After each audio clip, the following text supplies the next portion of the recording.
Actividad número 4. Clasificación de triángulos y teoremas. Un triángulo es un polígono, o sea, es una figura formada por tres lados, tres vértices y tres ángulos. Clasificación. La clasificación por sus lados, es decir, dependiendo de la medida de los lados, son equiláteros, isósceles y escalenos. El equilátero me dice que es un triángulo que sus tres lados son iguales, tienen la misma medida, son congruentes. El isósceles me dice que es aquel triángulo que tiene dos lados iguales. Y el escaleno es aquel triángulo que tiene tres lados de diferente medida, es decir, ninguno es igual.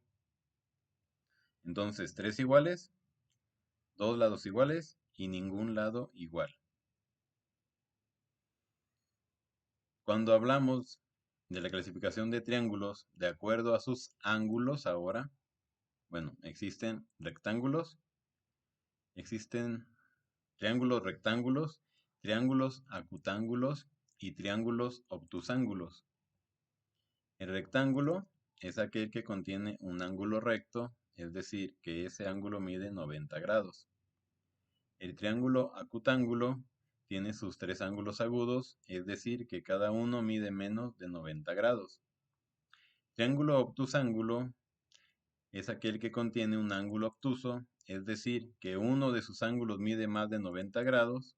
Y ahorita vamos a ver que por obvias razones los otros dos ángulos son agudos. Hacemos una pausa para verlos. Este es el triángulo rectángulo, porque aquí tiene 90 grados. Este es un triángulo acutángulo, donde los tres ángulos son menores a 90 grados.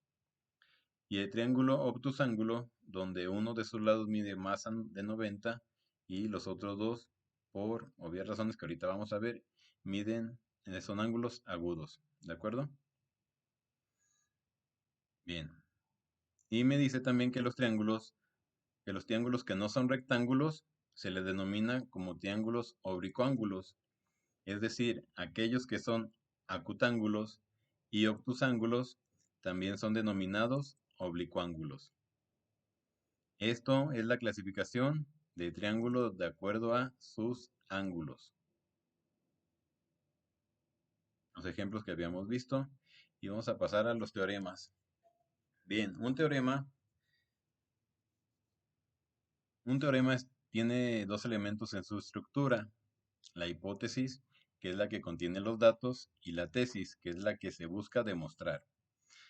Vamos a leer estos 5 teoremas que ahorita vamos a analizar y más adelante los vamos a demostrar, ¿de acuerdo? La suma de los ángulos internos de un triángulo es 180 grados. Ahorita asuman que esto es verdad. La suma de los ángulos externos de un triángulo es 360 grados. Número 3. La medida de un ángulo exterior es igual a la suma de los dos ángulos interiores no adyacentes que lo conforman. Número 4. La suma de dos lados es mayor que el tercero de ellos.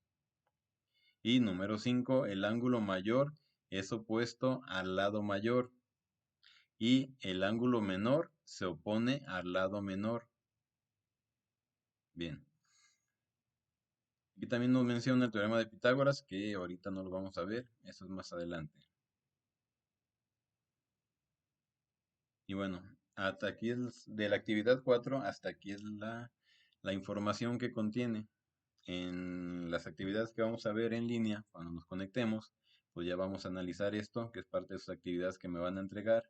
Vamos a revisar este ejercicio, revisaremos también este otro. Y las actividades de desarrollo, bueno, vamos a dar una pasada aquí a lo que nos preguntan.